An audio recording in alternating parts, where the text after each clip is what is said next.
Nós estamos habituados a ouvir pessoas se autoafirmarem cristãos, como se de fato essa autoafirmação tivesse um poder de tornar o indivíduo um cristão.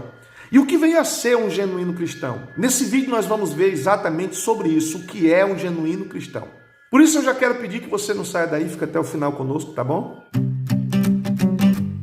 Olá pessoal, tudo bem? Eu espero que esteja tudo bem com vocês. E hoje, se tratando dessa questão do que vem a ser um genuíno cristão, nós vamos falar sobre esse assunto mostrando na Bíblia. Por isso, antes de irmos para o nosso assunto, eu gostaria de pedir, se você ainda não faz parte do nosso canal, aproveita, ativa o sino das notificações e dá um like, tá? Não esquece de se inscrever no canal. Bom, todos nós sabemos que, assim como para alguém se tornar qualquer coisa no mundo, ela precisa passar por um processo. Para ser um genuíno cristão, também precisa passar por um processo. E qual é o processo que o indivíduo deve passar e o que ele deve ter para ser caracterizado como um genuíno cristão? É simples. Em primeiro lugar, esse indivíduo ele deve ter ouvido a palavra, se arrependido dos seus pecados e crido em Cristo como Salvador. E tido essa consciência de arrependimento. Então, ele passou pelo processo do arrependimento, ele já inicia na vida cristã. Por quê? Ele agora vai viver uma transição de um estado pecaminoso para um estado santo, onde o Espírito Santo vai lhe guiar. Se o indivíduo passou por isso, em segundo lugar, ele deve ter o Espírito de Deus na vida dele. O apóstolo Paulo disse em determinado momento a um grupo de homens, ele disse: recebestes vós o Espírito Santo quando crestes? O que Paulo está falando ali? Que no momento em que o indivíduo crê, o Espírito Santo é dado a ele, para que ele possa receber a natureza divina. O que Jesus falou no Evangelho de João, capítulo 3, a Nicodemos: aquele que não nascer de novo não pode ver o reino de Deus. Ele fala isso mostrando que há uma necessidade de se nascer para ter uma natureza divina no indivíduo, ou seja, o seu espírito que estava em outro tempo morto ser regenerado para que aquele indivíduo possa ter a natureza de Deus nele e viver para Deus. Se autoafirmar cristão não mostra que você é cristão, o que vai mostrar é a natureza de Deus em você, guiando você para aquilo que agrada a Deus. Não tem como um indivíduo que ele passa noites e noites dormindo com mulheres diferentes, indo para motel, no momento que ele está ali com os cristãos, ele auto se proclama cristão, mas ele não quer abrir mão daquele estilo de vida, ele não quer abrir mão daquela conduta, daquilo que lhe condena, que lhe coloca como adversário de Deus, inimigo de Deus. Ele não quer abrir mão daquilo. Ele pode se autoafirmar, mas aquilo não define. O que define é a natureza que você recebe.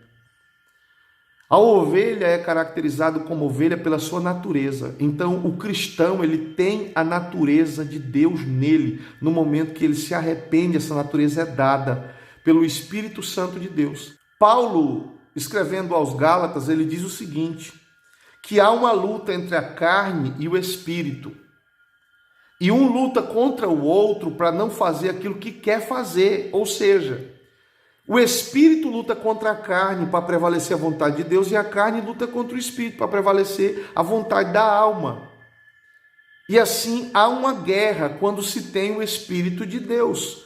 E o indivíduo que ele não tem o Espírito de Deus, quando o pecado é apresentado, não há luta dentro dele. Ele se joga em cima do pecado, porque o Espírito Santo não está nele mostrando o que ele deve fazer e o que ele não deve. Essa luta não ocorre em nenhum momento da sua vida. Há uma inclinação deliberada para o pecado. Nele não há intenções de agradar a Deus.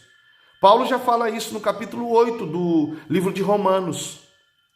Que aquele que se inclina para a carne, ele é inimigo de Deus, ele não agrada ao Senhor. E o que tem o Espírito de Deus, ele se inclina para as coisas de Deus, para aquilo que agrada ao Senhor. Então, ter o Espírito de Deus define quem você é, porque você é conduzido à rota que o Espírito deseja. Se você tem o Espírito de Deus, você teme enganar o teu irmão, roubar o teu irmão, você teme desagradar a Deus em alguma situação.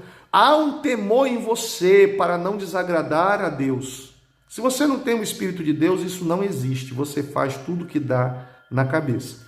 E em terceiro lugar, o indivíduo que de fato é um genuíno cristão, ele vive para agradar a Deus. Não adianta se autoafirmar se você não tem inclinação para as coisas espirituais. Isso é notório, porque algumas pessoas têm o hábito de orar, de ler sua Bíblia, de jejuar, de renunciar a si próprio para agradar a Deus. Já outros não fazem e não têm pretensões de fazer. E é aí que nós vemos quem é e quem não é. Às vezes você não faz questão nenhuma de lutar para manter a sua vida espiritual ativa, em conexão com Deus, em contato com Ele diariamente. Isso significa que não há em você o Espírito de Deus, porque a sua pretensão é apenas fazer a sua vontade. Mas aí vem aquela pergunta, eu não tenho o Espírito de Deus, mas eu vou para o culto, eu oro, eu choro. Isso faz parte de uma natureza religiosa que nós temos. Se não há inclinação para agradar a Deus, é porque não há Espírito de Deus se movendo dentro de você. Não é simplesmente ler a Bíblia, orar, chorar, não é simplesmente participar de eventos, programações, isso não significa nada quando não há o Espírito de Deus atuando no indivíduo. Por isso muita gente confunde espiritualidade com intelectualidade. Ler muito não significa que o indivíduo tem o Espírito de Deus dentro dele. Se no coração dele há intenções maldosas e ele pratica essas intenções, esses sentimentos aflora e ele se inclina para o pecado, ele pode ser o maior intelectual e saber falar tudo sobre Deus. Isso define que ele não é um genuíno cristão. Ele é apenas um religioso que tem hábito de leitura. E conhecimento sem experiência não leva a nada. O conhecimento nos guia à experiência com Cristo. E essa experiência precisa ser diária, no arrependimento, para tornar você esse genuíno cristão. Compreenda, se autoafirmar não faz de você um cristão, mas nascer de novo faz de você um genuíno cristão. Que Deus abençoe. Até o próximo vídeo, se o Senhor nos permitir. Fica na paz de Cristo.